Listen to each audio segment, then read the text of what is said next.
Bienvenue sur Le Crossman, le podcast français 100% MX. Ici, on parle après-course, tests, interviews, conseils, motolife, récap et bien plus encore. Venez écouter ce qu'il se passe devant et derrière la grille de départ. Gaz.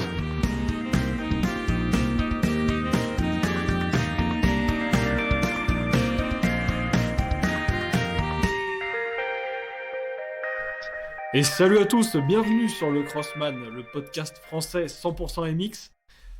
Ça y est, c'est l'épisode de la semaine et on en est déjà à l'épisode numéro 20, vous imaginez, on a attaqué début septembre dernier, déjà le 20e épisode. Il n'y a pas eu des épisodes toutes les semaines, mais il y en a eu quand même un grand nombre.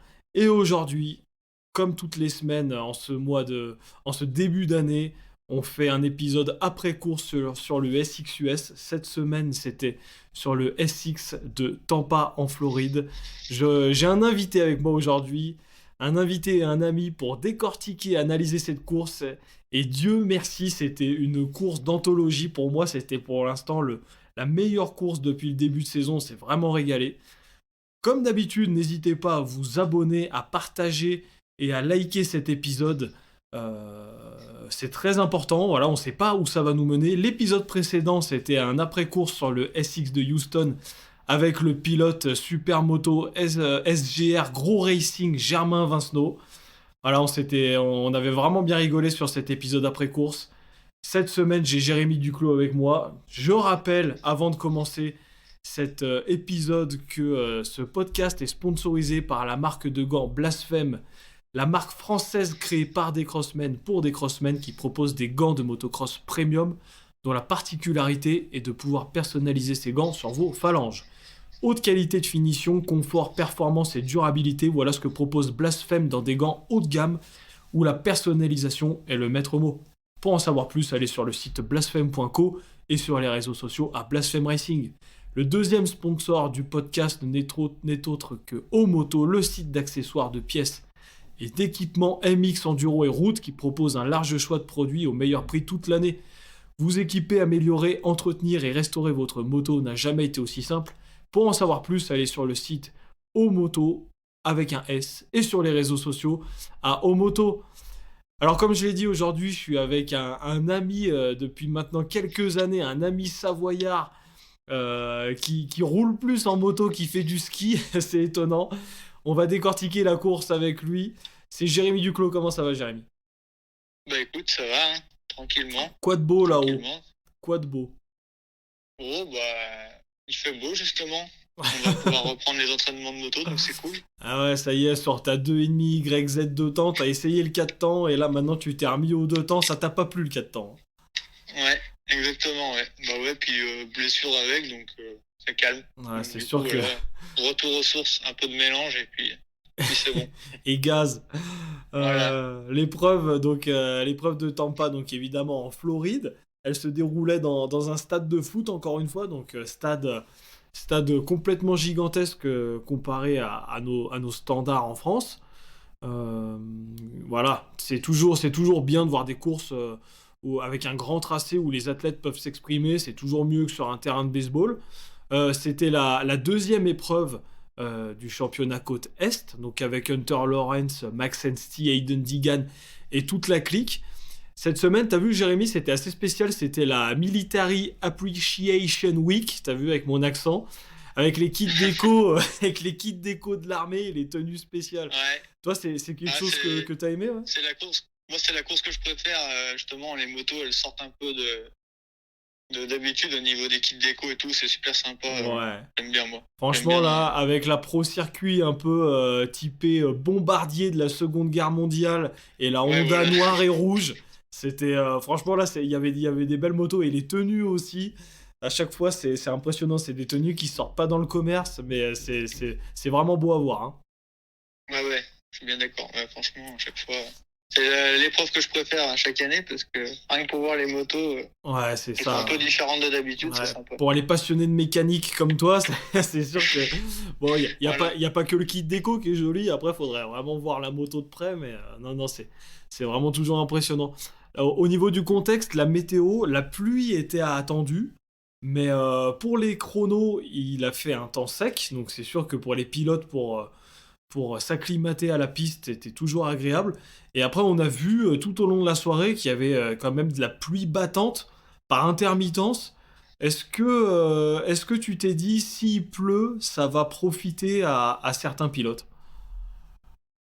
Ouais, déjà en 4,5, je sais que Barcia aime beaucoup la boue, donc Ouais, c'est et vu vrai. que je suis un peu fan de Barcia, bon, je ne cache pas que ça m'aurait bien plu de le voir rouler dans la boue, mais sinon, non, après, en 2,5, je sais pas qui ça aurait pu faire. Enfin, Ouais, je sais pas quel pilote aurait pu faire la différence dans la boue plus c'est que ça. vrai. C'est vrai qu'en 2,5, moi aussi, je me suis dit qui c'est qui peut faire la diff, mais en 4,5, j'avais misé sur Barcia et Plessinger, s'il y a de la boue. Et Ouais, j'ai pensé à toi, du Messenger coup. aussi. Toi, t'es un peu fan de Barcia, c'est quand même peu de le dire. T'es complètement fan, t'es le fan numéro un en France, je pense.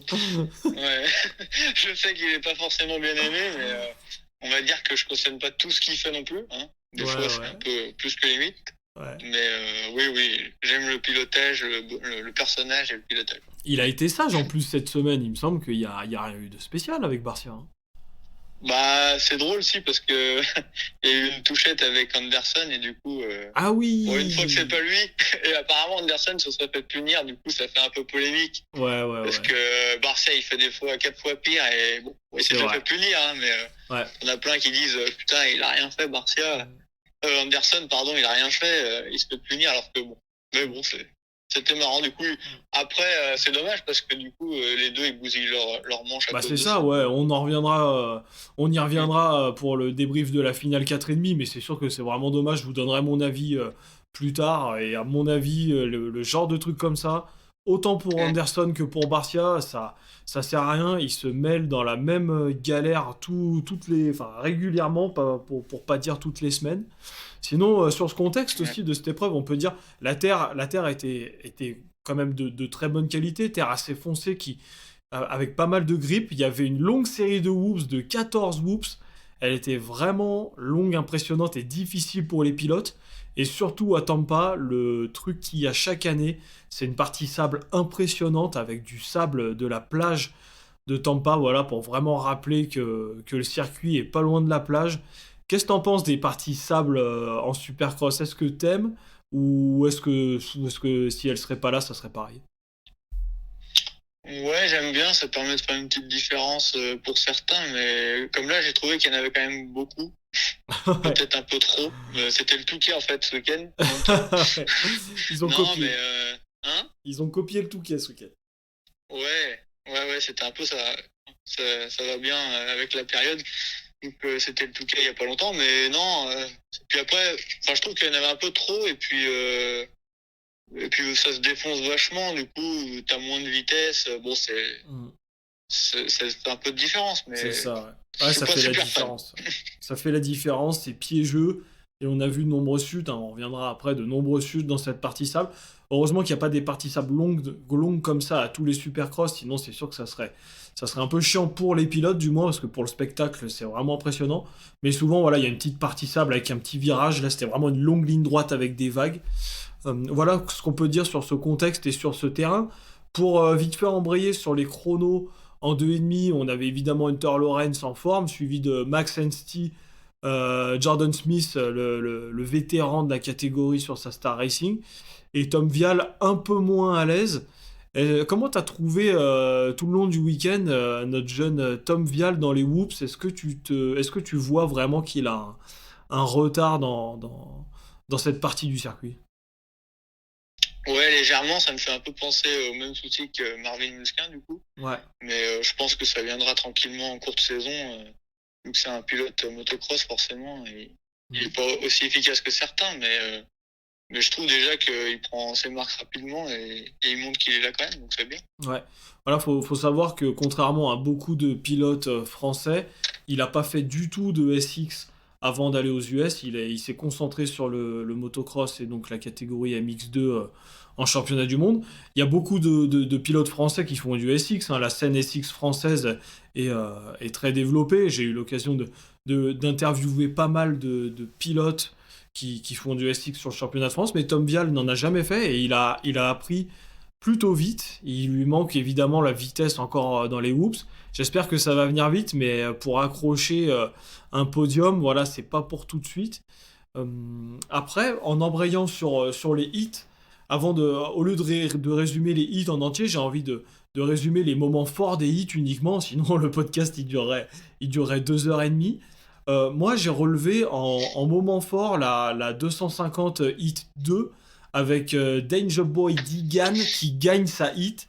Je sais pas si tu as vu, mais il fait le all shot de sa manche qualificative. Il mène tous les tours sous la pluie qui commençait à se faire battante. Il mène tous les tours et il va gagner pour sa seconde épreuve, sa manche qualificative. Est-ce que tu as trouvé ça beau? Ouais, c'est un truc de fou. Je t'avoue que j'ai pas pu voir la hit, mais j'ai vu le résultat et ouais, le mec, sa deuxième épreuve chez les pros en SX et il gagne déjà, il se monte déjà bien.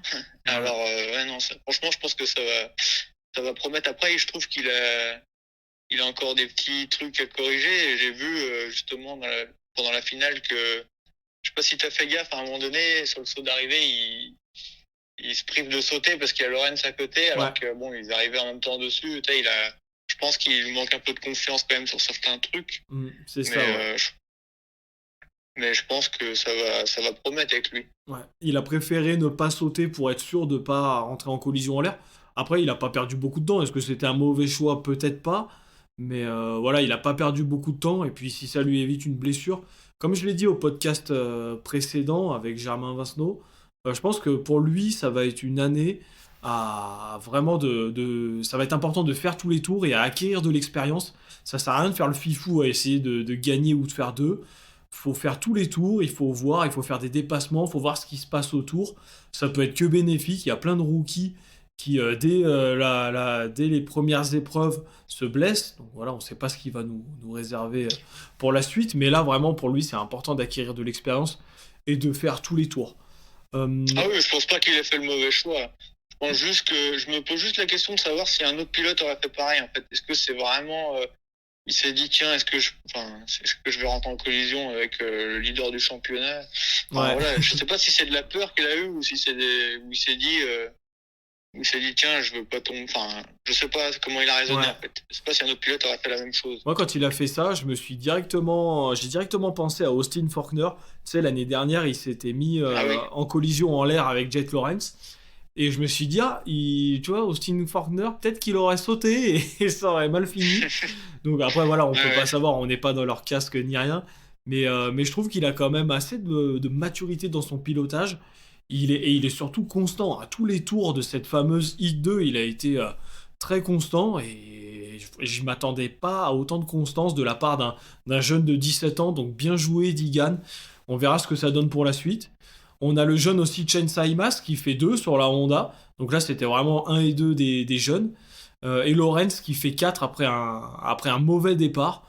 Donc voilà, dommage pour Hunter Lorenz qui n'a pas eu une super place sur la grille de départ. On verra que ça l'a un peu pénalisé quand même après. En 450, moi j'ai noté surtout la I2 avec Sexton devant et Tomac qui était en dedans quand même toute la journée, qui a été assez transparent au chrono et en manche qualif. On savait pas ce que ça allait donner pour les finales, donc un peu en dedans. Tomac aujourd'hui, est-ce que c'est le terrain qui lui convenait pas? Est-ce qu'il y avait des mauvais réglages sur la moto? C'est dommage. Et alors Webb, je sais pas si tu as vu les résultats des chronos et des manches qualif, mais Webb aux fraises depuis le début de la journée. On verra après dans la finale qu'il a complètement inversé la vapeur. Est-ce que toi, Webb, c'est un pilote que t'aimes et est-ce que tu le vois aller loin dans ce championnat? C'est pas le pilote que j'apprécie le plus, pour être honnête, mais je pense que ce qui fait sa force, c'est qu'il est, de manière générale, hyper régulier et ouais, mentalement, il est costaud, quoi. À chaque fois, il lâche rien jusqu'au bout, il donne tout ce qu'il peut. Et je pense que oui, il va faire mal sur la saison complète. Voilà, des fois il se monte, des fois il est un peu plus loin, mais je pense c'est l'un des mecs les plus constants en 4,5. Ouais, c'est vrai que lui, pour ma part aussi, je suis assez d'accord avec toi, sa force mentale, c'est vraiment son atout majeur comparé aux autres. Par exemple, on a déjà vu Ken Roczen, quand tout va pas dans son sens, des fois il rétrograde un peu. Et coup pour Webb, et on se dit, voilà, il était pas bien pendant les chronos, il était loin en hit, et après, en finale, pas la même, on verra tout à l'heure. le, le dernier virage de la LCQ 250 aussi, moi je regarde tout le temps les Last Chance, parce qu'il y a tout le temps du spectacle magique, et là c'était Simonson contre Marshall Weltin sur sa Suzuki. Donc le Marshall Weltin sur la Suzuki, il l'a doublé juste voilà, quelques virages avant la fin. Et Simonson, il s'est dit, je peux pas le laisser passer. C'était pour la dernière place qualificative. Et il l'a découpé. En fait, il l'a même pas doublé proprement. Il l'a vraiment mis épaule contre épaule. Limite un T-bone. Il l'a envoyé dans les ballots de paille. Et pour prendre la manche qualificative, c'était vraiment impressionnant. J'attendais pas moins d'une LCQ. Est-ce que toi, tu regardes des fois? Bah, je pense que je les regarde pas assez justement parce que c'est tout le temps plein d'actions là-dedans et je prends pas assez le temps de les regarder, c'est vrai. Et j'avoue que les mecs ils jouent un peu leur vie pour se qualifier et ça doit être intéressant. Bon après voilà, c'est souvent des mecs qui. Après il peut y avoir des bons qui se sont pas qualifiés, mais c'est souvent des mecs qui sont en fin de grille et du coup je prends pas assez le temps de les regarder. Mais je pense que c'est intéressant de les voir parce que tu vois quand même des mecs qui se donnent à 2000%, même si ils jouent pas le devant du tableau, ils donnent tout ce qu'ils ont pour se qualifier. Et ouais, je pense que faudrait que je me mette à plus les regarder justement. Il y a de l'argent à la clé pour la qualification en finale, c'est pour ça qu'ils donnent tout évidemment. Et surtout, moi ce que j'aime bien dans la STQ, c'est que vu que les gars ont un niveau un peu inférieur au haut du paquet, tu vois vraiment la difficulté que c'est de faire tous les enchaînements sur un circuit de supercross, quoi. Tu te dis, alors que quand tu vois Sexton et tout, ça paraît tellement facile, quand tu vois Sexton, Lawrence, Tomac, ça paraît tellement facile que tu te dis, oh bah en fait, avec un peu d'entraînement, voilà, peut-être qu'il y a moyen. Et après, tu regardes les gars en LCQ et tu te dis, mais eux, ils font que ça toute l'année. Et ils en gibent pour faire tous les enchaînements sur un tour. Donc c'est ça qui est intéressant dans les LCQ, pour moi en tout cas. Ouais, tu vois vraiment une différence d'enchaînement de tout, quoi, en fait. Ouais, exactement. Ouais. Tu vois comment c'est difficile et comment il faut bosser toute l'année pour arriver à ce niveau-là, autant en termes de physique que de roulage, que de mise au point de la moto.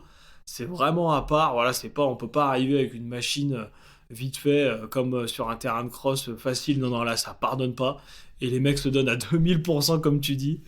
Avant d'attaquer le débrief des finales 2,5 et 4,5, je rappelle que ce podcast est sponsorisé par la marque de gants Blasphème et par le site d'accessoires Omoto. On les en remercie grandement. N'hésitez pas à aller jeter un coup d'œil sur le site blasphème.co ou les réseaux sociaux à Blasphème Racing et le site Omoto, OH-MOTOS. Une grande gamme de produits au meilleur prix toute l'année. Encore merci à eux. Jérémy, ça y est, l'heure est arrivée. On a déjà bien entamé ce podcast. On va parler de la finale 250. Et quelle finale! C'était vraiment un plaisir à la regarder. Je sais pas ce que t'en as pensé, mais on peut déjà attaquer par le début de course avec Nate Thrasher qui fait le all shot. On le sait, inquiétant quand il part devant. Nate Thrasher qui malheureusement ira pas jusqu'au bout. Comment t'as trouvé cette finale dans les grandes lignes? Bah, j'ai trouvé super. Après, il me semblait que c'était Martin qui avait fait le all shot, mais du coup, tu me mets le doute. Ouais, je crois que c'est Thrasher, il me semble. Martin, il était un peu plus derrière. Hein. Ouais. Il me semblait que c'était lui qui avait claqué le all shot à la finale, justement, et un peu surpris. D'ailleurs, il termine 5ème, je vois Martin, là. Vérifier. J'ai vu sa déception sur les réseaux parce qu'à la fin il se fait prendre l'inter là par Lawrence. On se demande d'où il arrive, comment il arrive d'aussi loin et comment il peut passer à ce moment-là de la course. Mais ouais, il a fait une super course. Vraiment dommage limite pour lui que ça se termine comme ça. Ouais, c'est clair. Roulé. On y reviendra juste après. Et Ensti qui fait 2. Franchement, c'est vraiment solide pour Ensti, le British. Je pensais pas qui fait 2, pardon, qui fait 3. Je pensais pas que Ensti allait arriver autant en force cette année. Est-ce que toi tu le connais? C'est un gars que tu connais d'avant, que tu as déjà vu rouler en GP? Pas spécialement. Non, pas spécialement. D'ailleurs, je sais pas si l'année dernière il roulait, puis s'il arrivait dans ces positions-là. Mais là, ouais, je vois qu'il fait le podium juste devant Digan, justement.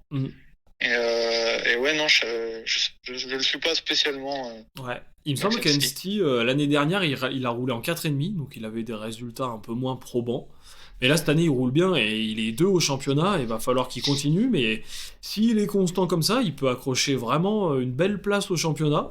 Il a une bonne vitesse dans les whoops. Enfin, on a l'impression que c'est un gars qui fait du supercross depuis longtemps, alors qu'il a roulé en GP. Donc Max Anstey, bravo à lui.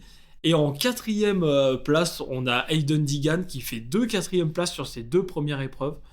Et en plus, à chaque fois, c'est pas comme s'il faisait le all shot et il rétrogradait à la 4e place. Il part moins bien et il remonte à la 4e place avec sa constance et notamment avec sa vitesse en virage. Est-ce que tu as déjà vu sa vitesse en virage et sa constance? C'est vraiment impressionnant de sa part. Ouais, j'ai vu. Il met de l'engagement de fou dans les virages par rapport aux autres. C'est vrai que, et comme tu dis, il perd pas de place, il fait qu'en gagner. Donc, je pense que s'il améliore un peu ses départs et qu'il prend un peu la confiance en cours de saison, ça va évoluer. Il va faire à mon avis, que gagner en confiance et monter dans le classement. Mais ouais, j'avoue qu'en 2 courses déjà, il fait 2 x 4. C'est assez impressionnant. En plus, c'est la jeune C'est génération, je trouve. Ils ont vraiment un style de pilotage vraiment différent. Les 2 frères Lawrence, Digan, Sexton. Il a de la vitesse en virage. Il y avait un virage relevé, notamment un virage à droite. Il arrivait debout dans le virage. Il couchait la moto encore debout. Et il s'asseyait vraiment au dernier moment pour faire un seat bounce après. Et alors qu'à l'ancienne, tu vois, des pilotes comme Dungey à l'ancienne, ils se seraient assis en début de virage, en tendant la jambe, vraiment un virage classique à l'ancienne. Et lui, non, debout sur les cale-pieds, il met de l'angle et il s'assoit au dernier moment. Là, c'est vraiment un style de pilotage qui arrive de plus en plus fréquemment chez les jeunes. C'est vraiment beau de sa part. Hayden Digan, vraiment, la petite pépite à suivre. Je pense que ça va être pas mal. Ça annonce une bonne fin de championnat et surtout sur les East-West Showdown, là, quand ils réunissent les deux côtes. Ça va être bien, ça aussi, hein. Ouais. Après, lui, il est surmédiatisé, enfin, tout le monde le connaît, alors qu'il apparaît que maintenant. Et du coup, je pensais qu'il subirait plus de pression que ça vis-à-vis de sa réputation, mais au final, non, on voit qu'il est à l'aise et puis il fait son truc, quoi. Il fait sa course. Voilà. Je trouve qu'il est, par rapport à comme il est médiatisé et comme on parle de lui, je trouve qu'il subit pas trop la pression, justement. Non, franchement, c'est tout à son honneur parce que, comme il dit, la pression des réseaux sociaux, c'est un truc de malade. Et une fois qu'il est sur la piste, s'il arrive à garder ce calme et cette maturité, ça peut vraiment aller loin. Voilà, va pas falloir qu'il prenne trop la confiance, qu'il prenne trop la grosse tête. Affaire à suivre. Après, on a Vial et Smith comme d'hab. Enfin, Jordan Smith comme d'hab qui tombe dans la partie sable. Moi, j'ai été déçu un peu de voir au premier tour Tom Vial tomber dans le sable. Il était à l'intérieur et après, il s'est déporté vers l'extérieur. Il a sauté, il est tombé, il a perdu beaucoup de place. Ça, c'est vraiment dommage de sa part. Parce qu'après, il remonte uniquement à la 7e place. Donc, lui qui a un bon starter, voilà, chute dans le sable. Vraiment difficile, comme on l'a dit, cette partie sable. À la fin, c'était profond. Devait y avoir vraiment que du sable dessous et pas de dur. Est-ce que tu as vu ces chutes? Ouais, j'ai vu, ouais. Après, ouais, c'est dommage pour lui de finir à cette place-là. Mais tu vois, je regardais le classement déjà de début de saison là, et il se positionne déjà 5e, Tom, et du coup, c'est assez fou. Il est devant Mosiman et Treasure. Tu te dis, franchement, pour un mec qui a jamais fait de SX avant, apparemment, de ce que tu m'apprends, je suis assez impressionné du coup. Ouais. Écoute, on lui souhaite le meilleur et surtout de bien s'entraîner et il va acquérir de la vitesse, surtout dans les whoops, j'espère. Ça va être assez intéressant pour la fin du championnat. Jordan Smith, voilà, Jordan Smith, on est habitué à ses chutes quand même, à ses fautes nombreuses. Voilà, il termine loin, c'est dommage, hein. Pourtant, il fait des bons départs, il a une bonne moto. C'est un peu la saison de la dernière chance sur la Yamaha Star Racing. Donc, on verra bien où ça mène. Et après, on peut parler évidemment de Jet Lawrence qui fait un très mauvais départ. Il part 9e. Il fait la remontée infernale toute la course. Pourtant, quand il est arrivé sur Hayden Digan, il l'a bien défendu. Mais il a quand même réussi à passer. Il a ensuite doublé Mosiman. Et ce qui est intéressant, c'est qu'à 5 minutes de la fin, il avait quand même 6 secondes de retard sur le leader Nate Thrasher. Est-ce que tu y as cru jusqu'au bout ou est-ce que tu t'es dit non, il va se contenter de la deuxième place, pas trop risquer. Non, non, franchement, vu l'intensité qu'il a mis sur les 2 derniers tours, ça se voyait qu'il voulait aller chercher la gagne. Après, est-ce que c'est possible? Au moment que je regardais, je me suis dit, non, je pense qu'il est trop loin, etc. Mais c'est impressionnant comme il est arrivé à revenir dessus et surtout le passer sans le faire tomber ni rien, quoi. C'était une leçon de pilotage incroyable. Ouais. Il l'a usé un peu mentalement. Je pense que l'autre, il devait être pas noté, Thrasher. Il devait le voir revenir. Il devait se dire, ah, ça va tenir jusqu'au bout, ça va tenir jusqu'au bout. Et ça devait le bouffer, ça devait le déconcentrer. Et là, la dernière partie sable. Et là, on voit Thrasher qui fait des erreurs. Évidemment, j'étais sûr que ça allait se passer comme ça. Hunter Lawrence qui fait la partie sable parfaite. Il choisit l'exter. Nate Thrasher, il a eu le bon réflexe de recouper la ligne. Bon, voilà, ils se sont rentrés dedans. Peut-être qu'il pensait le faire tomber ou faire un dépassement agressif. Raté. Et là, c'est là que la magie a opéré. on en a parlé hors ligne, hors podcast. Hunter Lawrence qui fait un virage de supermoto en glisse, mais pas assis, mais debout sur les cale-pieds. Et avec la texture grasse, ça c'était... Enfin, pour moi, ça sera un des gestes techniques de l'année. Franchement, tu te demandes comment ils tombent pas déjà, et puis surtout, tu les vois passer le saut d'arrivée en même temps sur l'appel. Ça l'a fait, mais tu te demandes comment. Il a franchement mal dû dormir ce soir-là. Je pense. Il me semble qu'il y a 0,2 secondes d'écart entre les deux à l'arrivée. Du coup, Hunter qui passe à l'intérieur, qui lui bloque la trajectoire, il est obligé d'enrouler le tout petit triple après. Et vu que la cellule du transpondeur est au pied du saut d'arrivée et pas en haut du saut, il arrive avec de l'avance et Nate Thrasher a pu faire un petit seat bounce pour sauter ce triple. Donc ils sont vraiment arrivés collés. Est-ce que Nate Thrasher aurait pu encore plus serrer l'intérieur? C'est dur à dire parce que du coup, Hunter, s'il avait vu ça, il aurait fait le seat bounce et le triple. Il aurait peut-être quand même gagné. Donc là, Nate Thrasher, il était dans une très mauvaise position pour ma part. Il était un peu... Enfin, dans tous les cas, pour moi, il se faisait doubler. Si Hunter, il avait l'intelligence de course, là, vraiment, le dépassement et la glisse, c'était vraiment le meilleur moment pour moi aujourd'hui. Ouais.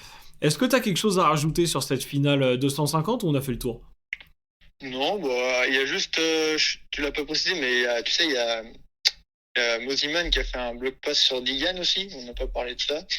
Il a fait un petit block pass, bon c'était gentil, il n'est pas tombé Digan, mais il y a eu ça, et puis aussi le block pass de Lawrence sur Mosiman. Ouais, c'était beau, enfin c'était beau. Bon, il l'a fait tomber pour le coup, mais on verra après comment les courses d'après, s'il y a revanche ou pas. Ouais. Mais, il l'a fait chuter, ouais. Après, pour moi, c'était un dépassement vraiment dans les règles. Il n'y a pas eu de contact trop fort. Non. Mosiman, est-ce qu'il s'attendait pas à le voir arriver aussi vite? Peut-être. Il a perdu l'équilibre, il est tombé. Voilà, peut-être écouter un peu plus son environnement aurait évité de tomber. Ça lui a un petit peu bousillé sa course parce qu'il était devant Digan. Mosiman, il avait fait un petit bloc pass sur Digan justement, et là, le fait que Lawrence le fasse chuter, bon, ça lui a stoppé sa course. Un peu, il finit, je sais plus, je crois dans les 7-8e. Ouais, Mosiman qui termine 7, ouais. Voilà, donc bon, après on verra les week-ends d'après si... Mais je pense pas qu'il soit comme ça, vouloir prendre... Non, je pense pas, surtout que là, c'était pas un dépassement hyper agressif. C'était juste un mauvais jugement de sa part, à mon avis. Donc on verra sur les prochaines épreuves. Après, on a Jeremy Martin qui termine à la 5e place, qui bétonne un peu ses résultats au niveau du classement, c'est bien. Chen Saimas, le jeune, qui fait 8. Et puis après, voilà, pour ce qui est l'ancien Chris Blows qui fait 13, l'ancien qui remplace chez Pro Circuit. Donc voilà pour cette finale 250, vraiment on a vraiment vécu une belle finale. Si toutes les semaines c'était comme ça, on n'en demanderait pas tant. On va passer maintenant, je sais pas ce que t'en penses, à la catégorie 4,5. Là aussi, il y a pas mal de choses à dire. On a surtout Sexton, Webb et Plessinger qui partent très bien, qui partent devant Tomac. On a vu Plessinger qui avait une belle vitesse en 8. Il l'a montré à nouveau dans cette finale. Les deux pilotes KTM avaient de la vitesse. Et Tomac, qui fait un mauvais départ, qui part 8. Est-ce qu'à ce moment-là, tu t'es dit, ça y est, Tomac, comme d'hab, il va faire le rouleau compresseur, il va remonter et faire le podium? Ou est-ce que tu t'es dit, est-ce qu'il n'est pas un peu en dedans aujourd'hui? Ouais, je me suis plus dit ça. En fait, Thomas, j'ai l'impression que il y a des fois, il est vraiment imprenable, quoi, et sur une autre planète carrément. Non, mais et puis des fois où, comme là, dès qu'il part mal comme ça, franchement, Thomas, je le sentais pas dans cette course-là, et au final, tu vois, je sais plus, il termine 5e, je crois, ouais, c'était pas sa course. Après, il peut pas exceller non plus tous les week-ends, et je pense que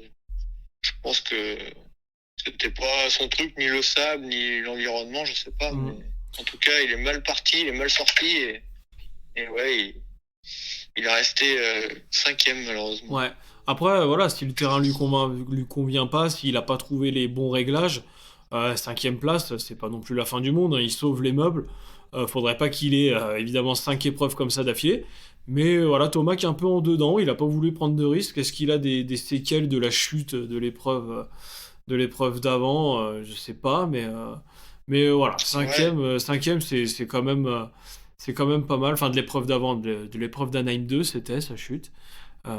Écoute, franchement, lui, il a encore 2 points d'avance, il me semble, au championnat. Il a encore la plaque rouge. Donc rien n'est évidemment perdu, mais là, au championnat, le top 3, ils sont vraiment à 4 points d'écart. Ça annonce une belle suite de championnat. Tu pensais que ça allait en arriver là, après 5 épreuves? Non, oui, de toute façon, c'est super serré, la catégorie 4,5, et franchement, quand tu regardes les 10 pilotes en tête de championnat, en fait, chaque épreuve, tu sais jamais trop qui va être devant, parce que le niveau est vachement serré, je trouve, par rapport aux 2,5, où bon, t'approches plus facilement le top 5 en 2,5. Et je pense que c'est pour ça que Max Ensti, ce que tu disais, il s'est rabattu sur une saison en 2,5, parce que je pense que tu arrives plus facilement à approcher un top 5 en 2,5 en étant un bon pilote qu'en 4,5, où le niveau est tellement serré.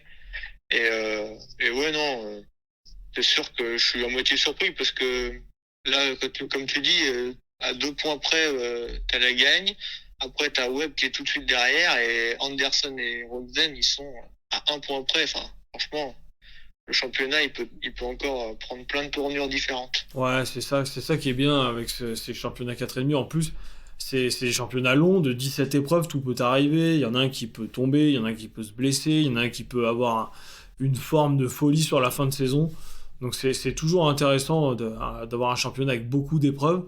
Et après, on peut revenir sur l'accrochage Anderson-Barcia.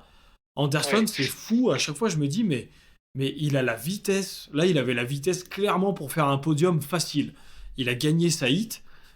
Il avait la vitesse pour faire podium et il gâche tout ça en allant s'accrocher avec Ouais. Barcia, alors qu'il aurait pu le dépasser autrement, peut-être dans le virage d'après, peut-être qu'il aurait pu un peu Bah plus oui. s'appuyer et faire tomber Barcia, mais lui ne pas tomber. Quelle est la nécessité, selon toi, de faire des dépassements comme ça et de Non, là, ça fumer n'a sa aucun saison? intérêt. Surtout que tu vois que clairement, Anderson, il repart derrière Barcia, Mm. et il arrive à non seulement le redoubler, mais à le distancer. Et Barcia, il l'a plus vu après, tu vois. Donc, Ouais. aucun intérêt pour lui de l'avoir doublé comme ça. Il aurait dû être plus patient, je pense. Ouais, c'est ça, il manque de patience, il s'accroche, soit il fait des petites erreurs à la con tout seul, ou soit il cherche l'embrouille avec Barcia, avec des fois Malcolm Stewart l'année dernière. Quelle est la nécessité pour un pilote d'usine comme ça?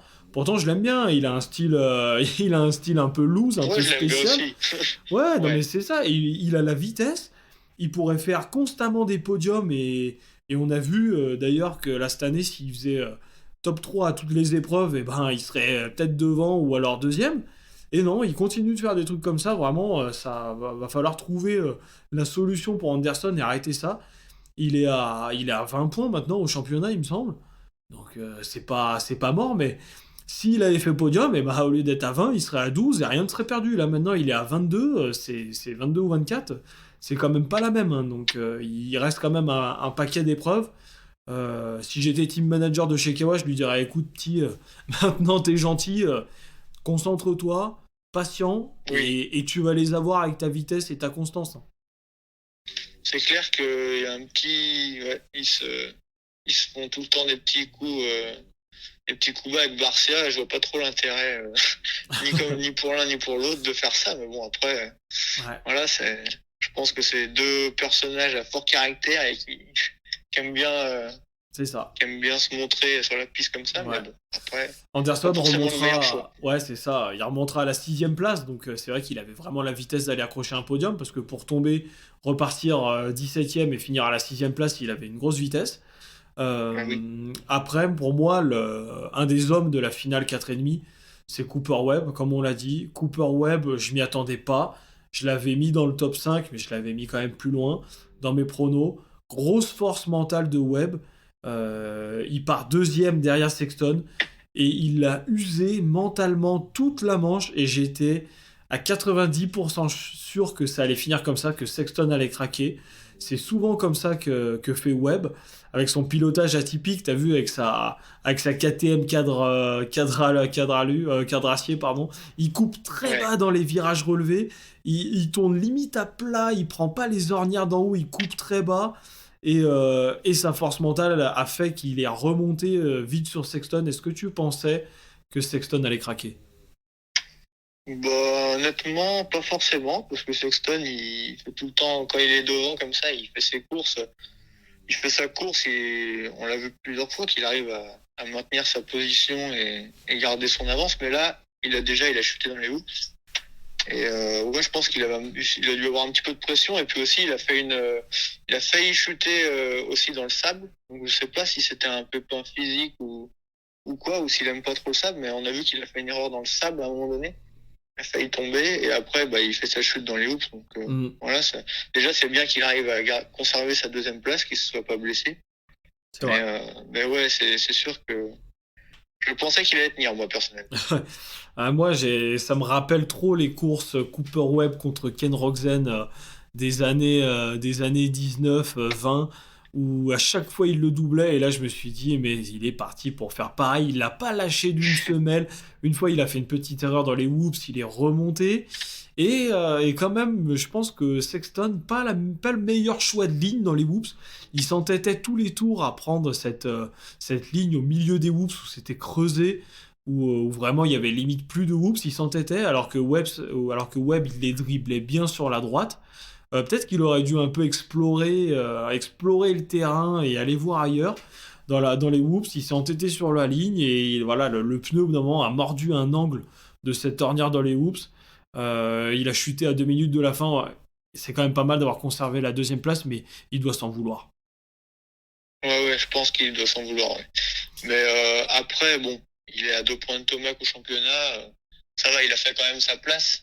Mais il aurait pu prendre des points en plus sur Tomac, justement. C'est dommage. Et il aurait la plaque rouge de 1 point s'il avait gardé la gagne. Ouais. Donc, bon, après, la plaque rouge, voilà, on s'en fout. Enfin, je pense que des pilotes comme ça, ils voient vraiment le championnat dans son entièreté. Voilà, c'est pas une histoire d'avoir la plaque rouge, une épreuve de plus qui a son importance. Mais Webb, maintenant, moi, je l'avais mis un peu. Il avait fait 2 belles premières épreuves et après, il avait un peu régressé. J'avais un peu oublié le petit Webb, mais là, il montre qu'il est encore là, il peut faire mal et on sait que lui, il va aller au bout du championnat certainement, il chute pas trop, ça peut faire mal. Roczen à la 4e place. Roczen, il se montre pas trop pour le moment, mais il est là dans le championnat, il est 5e là. Je pense qu'il prend ses marques tranquillement. On est qu'à un tiers du championnat, il peut encore surgir. Faut se méfier de Roczen, je pense. Ouais, Roczen, en fait, il est toujours là. Il est un peu en mode assassin silencieux derrière avec sa Suze. L'assassin japonais secret, tu vois. Et voilà, il a fait une épreuve pas top où il a terminé à la 8e place la semaine dernière. Là, il refait 4. C'est solide. Après, est-ce qu'il peut aller accrocher la gagne ou la seconde position à une épreuve avec des circonstances de course? Oui. Qu'est-ce que t'en penses? Est-ce qu'il a fait le bon choix d'aller sur la Suze? Est-ce que tu le trouves confortable sur cette moto? Ouais, je trouve qu'il est bien. Et puis en plus, c'est une moto qu'il avait avant.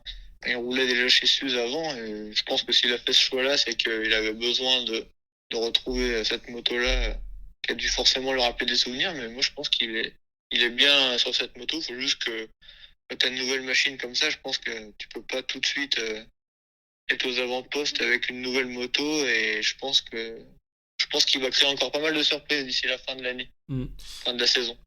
Ouais, je pense franchement qu'il peut accrocher une victoire, hein. Il a la vitesse avec des circonstances de course, un bon départ, un terrain qui lui plaît, des bons réglages. Il peut aller accrocher une victoire. Gagner le championnat, je dirais pas jusque-là. Mais voilà, conserver un top 5 au championnat, je pense que ça serait bien pour son retour sur Suzuki. Une moto voilà, qui manque un peu de développement. Écoute, je pense que ça serait une bonne place pour lui. Là, il a 21 points de retard au championnat, Ken Roczen.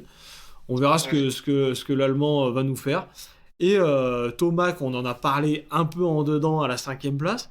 Est-ce que tu penses qu'il va rebondir ou est-ce que c'est le genre de pilote à perdre le moral avec une position comme ça? Non, il va rebondir, c'est sûr. C'est juste que des moments, je pense qu'il a des courses où il se sent moins à l'aise selon le circuit, et comme là ce week-end, mais après, je pense qu'il est un peu dans le même style que Webb, à être hyper régulier quand même si des fois il loupe un peu ses finales. De manière générale, il est toujours là. Je pense qu'il va être dans le top 3 final de cette saison. Ouais, largement. Moi, je pense vraiment aussi, comme toi, que c'est une épreuve en dedans. Il va être de retour à Auckland la semaine prochaine, on fire, oui. et puis il va jouer peut-être éventuellement la gagne. Moi, un gars qui m'a impressionné la semaine dernière et qui continue de m'impressionner, c'est Justin Cooper, là, qui fait 7ème. C'est sa 2e épreuve seulement en 4,5 sur la Star Racing. Je pensais pas qu'il allait faire aussi bien. On a vu, tu vois, Christian Craig qui est passé de la 2,5 Star à la 4,5 Husqvarna, et Christian Craig qui fait vraiment encore une finale en dedans. Il n'a pas réussi à rentrer dans le top 10. Enfin là, il fait 10e. Il n'a pas réussi à faire au-dessus de la 10e place. Justin Cooper qui fait 7ème, c'est vraiment un bon début pour ses premières courses en 4,5. Ouais, je trouve aussi. Franchement, quand tu vois que Craig il a gagné une saison en 2,5, c'est un pilote qui a une grosse vitesse et tout, et j'avoue qu'en 4,5, ça a l'air quand même d'être une autre paire de manches quand tu passes dans cette catégorie-là. Ah, puis je pense en plus changer de moto, complètement changer de type de moto, de passer sur une japonaise bien mise au point à une Husky 4 d'acier, ça doit pas être évident. Est-ce que c'est ça? Est-ce que c'est les réglages? Est-ce que c'est le niveau? Est-ce que c'est le physique? Voilà, c'est quand même dur à dire. On ne sait pas s'il va s'améliorer en cours de saison, mais ça a l'air quand même assez difficile. Ton pote, ton dieu, Justin Barcia, qui termine à la 8e place. Encore joué placé. Pas mal joué de sa part. Après, on a Joey Savaggi à la 9e place. Christian Craig 10e, je l'ai dit. Colt Nichols 11e. Colt Nichols qui a fait une super première épreuve à Anaheim 1 et qui après est quand même un peu transparent. Je trouve ça dommage sur sa Honda HRC. Surtout qu'on sait qu'après il a plus de contrat après la saison de SX. La saison outdoor s'annonce compliquée pour lui. Qu'est-ce que t'en penses? Ouais, je pense aussi.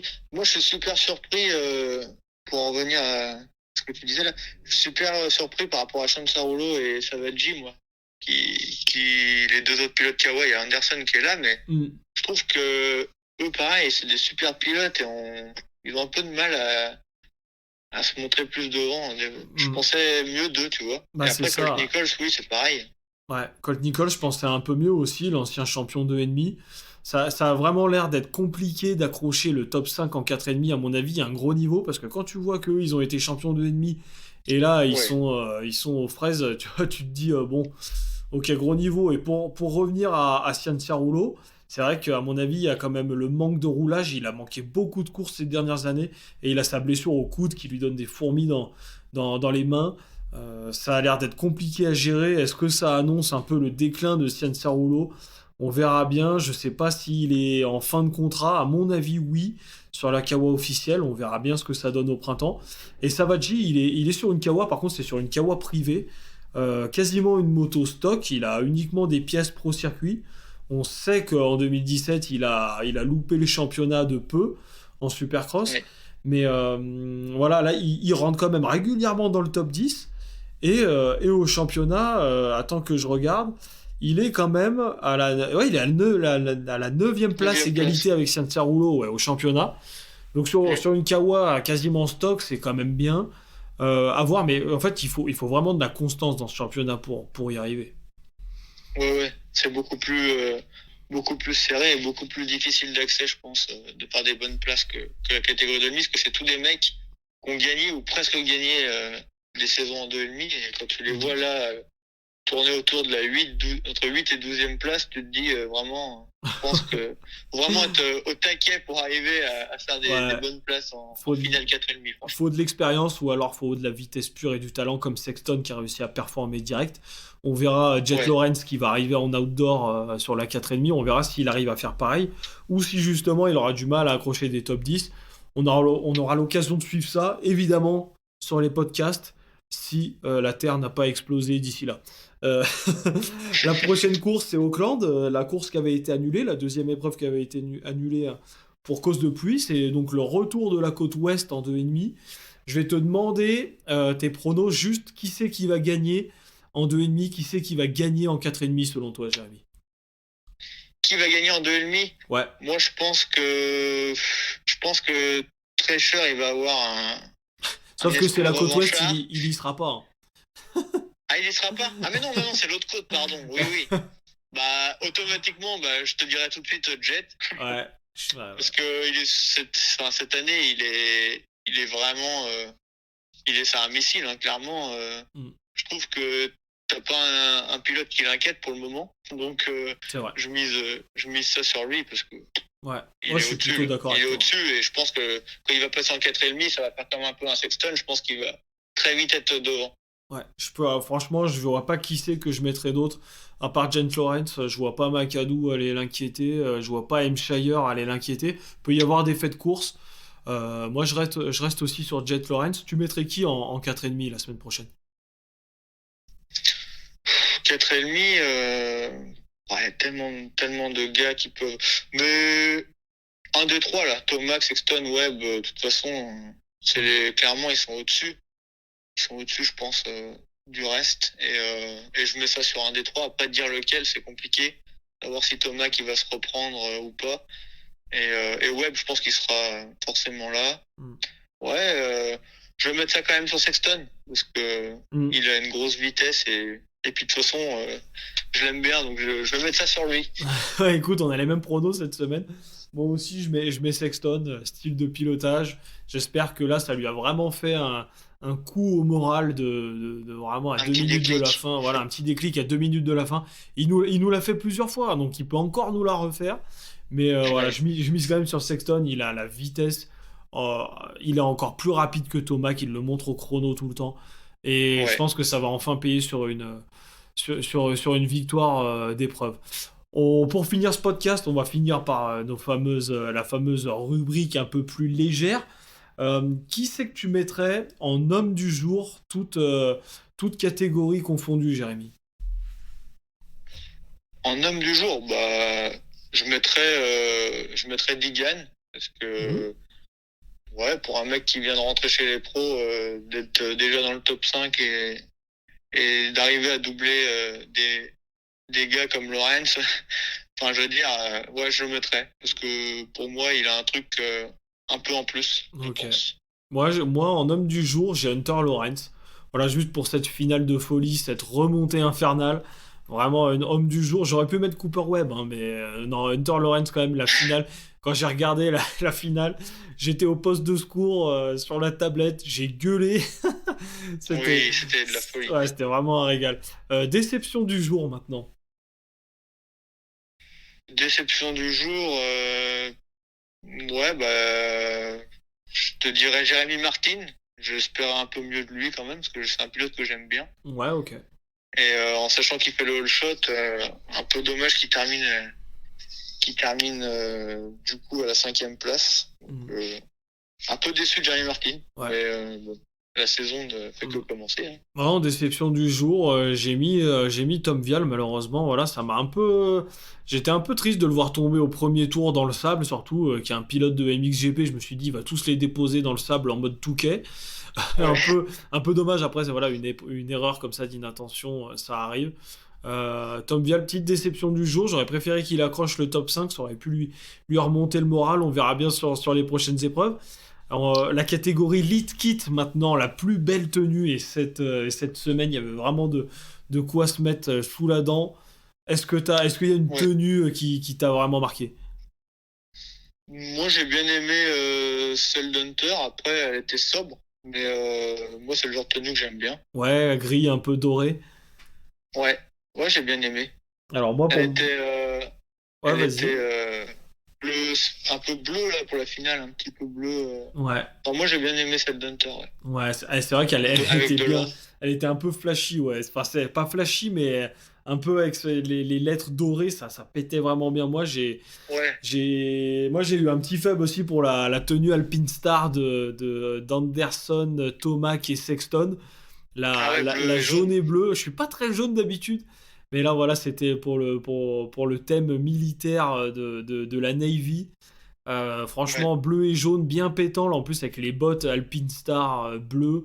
J'hésitais à les acheter cette année. Je me suis dit, allez, je vais pas mettre 200 € de plus pour les avoir en bleu. Je me suis contenté des noirs.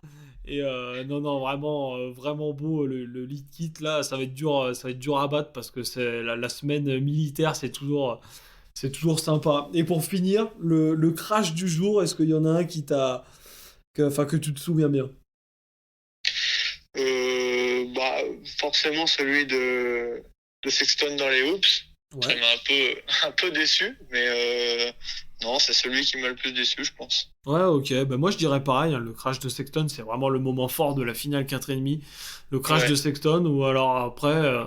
La chute que tu t'attends pas en fait et qui te déçoit, que forcément tu aimes Sexton. Moi, je ouais, suis un peu plus c'est sûr. Sexton que Webb, je vais pas te mentir. Donc du coup, bah, je l'ai vu chuter, je me suis dit, mais oh non. Euh, Voilà. Moi, Webb, pareil, j'étais pas trop fan. Et en fait, je l'aime de plus en plus parce que il bouffe ses adversaires mentalement. Comme, il arrive comme un requin derrière, toujours. Il lâche pas. Comme un bulldog, il lâche pas la Ah non, prise, tu vois. mais moi, Webb, Et je vais te dire franchement, c'est physique et c'est plus hors du terrain en fait qui me déçoit parce que t'as l'impression qu'il est jamais content, il tire toujours une ouais, tête un peu neutre. Sur la moto, techniquement, c'est un monstre, hein, il est super, il lâche jamais rien, c'est un guerrier. C'est juste le à côté en fait qui fait ouais. que j'aime pas trop le personnage.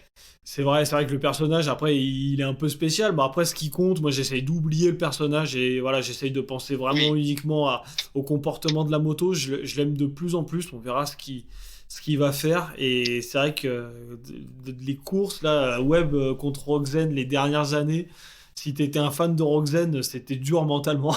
Là, oui, on va voir ce qu'il va nous possible. faire. Ouais, ouais. On pense à Kevin Duclos, hein, pareil. Hein, toi, ton dieu, c'est Justin Barcia. Lui, c'est plus Roxen quand il était sur la Honda, là. Ouais, Euh, ouais. on Pauvre lui fait Glenn. un grand salut. On a déjà bien décortiqué. On va arriver doucement à l'heure de podcast. Est-ce que tu as un dernier mot? Est-ce que tu veux dire une dernière chose avant de nous quitter, Jérémy? Eh ben, let's go Justin Barcia. Allez, Barcia Forever. Barcia forever, I love you Justin. Non, j'exagère. Ouais, Non, non, Justin. mais il y Ah, en mais a de toute plein qui vont façon, détester, mais je c'est un suis sûr pilote qu'il que nous j'aime. écoute. Il a mis Google Traduction. Je suis sûr qu'il nous écoute. Je pense qu'il devrait J'espère. t'envoyer un message dans la semaine et il va t'inviter pour aller rouler là-bas.